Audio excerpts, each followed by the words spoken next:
Assalamualaikum warahmatullahi wabarakatuh. Yang terhormat Bapak Viga dan juga Bapak Endi selaku dosen pengampu mata kuliah seminar PTH. Di sini perkenalkan saya Desti Nur Arini memiliki usulan penelitian yang berjudul pengaruh penambahan tepung daun kelor atau Moringa oleifera sebagai aditif terhadap kualitas kimia dan sensori sosis daging ayam yang dibimbing oleh dosen Bapak Insinyur Rusman MP PhD.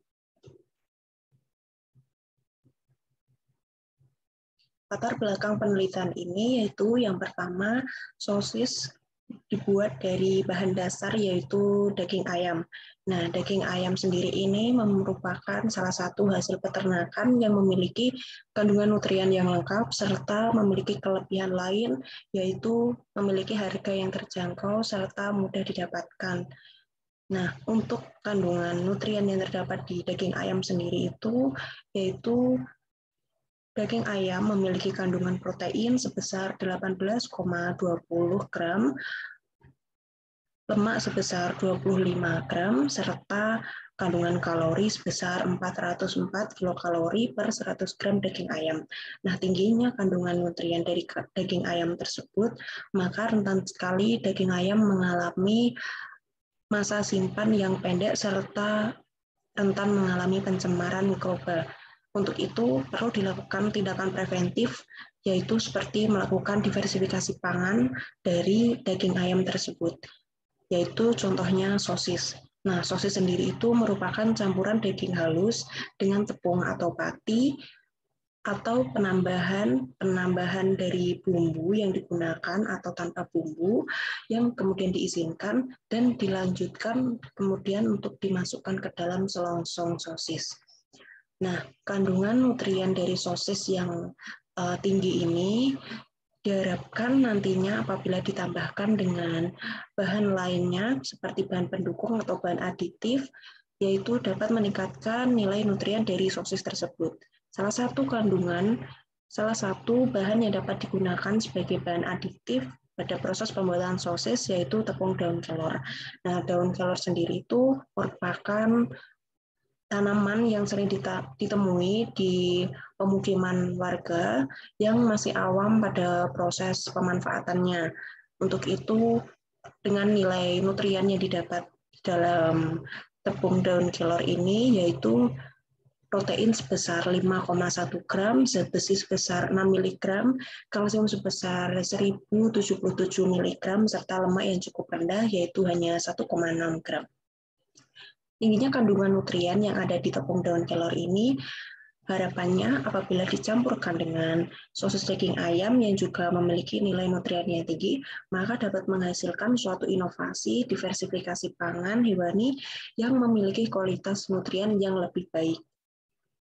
Tujuan penelitian ini yaitu untuk mengetahui pengaruh tepung daun kelor terhadap kualitas kimia dan sensori sosis daging ayam pada penambahan level yang berbeda. Manfaat penelitian ini yang pertama yaitu memberikan pengetahuan pada para pembaca terkait pengaruh tepung daun kelor terhadap kualitas kimia dan sensori sosis daging ayam.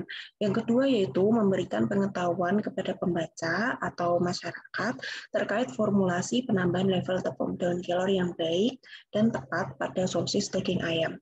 Yang ketiga yaitu memberikan inovasi berupa ide kreatif yang dikaitkan dengan diversifikasi pangan hewani yang berkualitas. Tujuan pustaka. Nah, sosis sendiri ini merupakan salah satu bentuk olahan daging atau restructure meat yang dibuat dengan cara penggilingan dan penambahan bumbu serta bahan campuran lainnya yang kemudian dimasukkan ke dalam selongsong yang dapat berupa selongsong plastik atau usus hewan atau pembungkus buatan lainnya yang kemudian dilakukan pemasakan. Nah, pada proses pembuatan sosis ini tentunya memerlukan beberapa bahan penyusun sosis. Di antaranya yaitu daging ayam sendiri sebagai bahan utamanya, yang kedua adalah bahan pengikat atau binder, yang ketiga adalah pengisi atau filler, emulsi, bumbu, dan selongsong yang harus disediakan. Nah, bahan-bahan penyusun sosis tersebut dipastikan harus lengkap dan juga memiliki nutrien yang spesifik yang nantinya dapat membantu kualitas dari sosis tersebut. Nah, untuk itu Untuk dapat meningkatkan lebih dari nutrien sosis daging ayam itu diperlukan bahan aditif seperti tepung daun kelor. Nah, tepung daun kelor ini pada 100 gram itu memiliki kandungan nutrien sebesar vitamin C sekitar 7 kali vitamin C yang ada pada buah jeruk, 4 kali vitamin A dalam buah wortel, dan juga 4 kali kalsium dalam susu, serta 3 kali kalium dalam pisang, dan juga memiliki kandungan protein 2 kali lebih dari protein yang ada di dalam telur. Landasan teori. Nah, landasan teori ini seperti yang saya jelaskan, sosis itu merupakan salah satu produk olahan pangan hewani yang terbuat dari sosis daging giling yang ditambahkan atau tanpa penambahan bumbu, kemudian ditambah oleh bahan-bahan aditif lainnya seperti tepung daun kelor tersebut dan dimasukkan ke dalam selongsong sosis. Nah, tepung daun kelor yang digunakan ini mempunyai banyak nutrien serta mudah ditemukan dan mempunyai kemudahan dalam proses pengolahan. Hipotesis yang dilakukan atau hipotesis yang digunakan pada penelitian ini yaitu pada perlakuan penambahan level tepung daun kelor yang berbeda dapat memberikan pengaruh yang nyata terhadap kualitas kimia dan sensori sosis daging ayam. Untuk materi dan metode, yang pertama adalah lokasi penelitian. Lokasi penelitian dilakukan di Laboratorium Teknologi Hasil Ternak Fakultas Peternakan UGM. Untuk waktu penelitian dilakukan pada bulan November 2021. Berikut ini merupakan materi yang digunakan pada proses pembuatan sosis daging ayam. Yang pertama adalah alat. Alat ini meliputi timbangan digital, pisau, telanan, baskom, staffer, food processor, pentometer, spektrofotometer, spatula, blender, kompor, ayakan, lembar kerja, dan alat tulis. Untuk bahan yang digunakan yaitu daging ayam, lemak ayam, tepung daun kelor, tepung tapioka, susu skim bubuk, bawang putih, garam, merica, ketumbar, STPP, angka, air es, dan selongsong plastik. Untuk metode pembuatan sosis ini terdiri dari 2 tahapan. Yang pertama yaitu pembuatan tepung daun kelor sendiri. Untuk pembuatan tepung daun kelor ini yang pertama yaitu daun kelor dipisahkan dari ranting, kemudian dicuci sampai bersih. Usahakan pada proses pengambilan daun kelor, mengambil daun kelor yang masih muda. Ini untuk menghindari dari bau langu dan rasa langu yang terdapat di tepung daun kelor yang menyengat. Kemudian daun kelor yang sudah dibersihkan, kemudian ditiriskan untuk mengurangi kadar air dan untuk mempermudah proses selanjutnya. Yang ketiga yaitu daun kelor yang telah ditiriskan, kemudian dikeringkan di bawah sinar matahari selama 1 hari atau sampai kering. Diusahakan pengeringan ini tidak langsung terkena sinar matahari yang kemudian cukup diangin-anginkan saja sampai kering. Ini untuk menghindari penghilangan dari nutrien yang terdapat di daun kelor tersebut. Kemudian daun kelor yang telah kering kemudian dilakukan penghalusan menggunakan alat bantu yaitu blender sehingga didapatkan tekstur yang halus. Kemudian daun kelor yang telah di blender dapat dilakukan pengayakan sampai didapatkan tekstur yang diinginkan atau kemudian tepung daun kelor dapat dipakai. Untuk metode yang kedua yaitu tahap pembuatan sosis daging ayam. Pembuatan sosis daging ayam diawali dengan daging ayam dan lemaknya, kemudian digiling halus dengan menggunakan food processor. Ini untuk mempermudah proses selanjutnya serta menghancurkan dari serat dan protein dan serta dapat mempermudah proses selanjutnya yang dapat menjadi lebih cepat. Untuk proses selanjutnya yaitu daging ayam yang telah digiling, kemudian ditambahkan filler atau bahan pengisi, dan kemudian diikuti dengan binder atau bahan pemikat. Kemudian daging ayam yang telah digiling dan ditambahkan oleh filler dan binder, kemudian adonan ditambahkan dengan bumbu lainnya seperti garam, dan kemudian diikuti penambahan tepung daun kelor, dan kemudian ada bawang putih, merica, ketumbar, STPP, dan angka.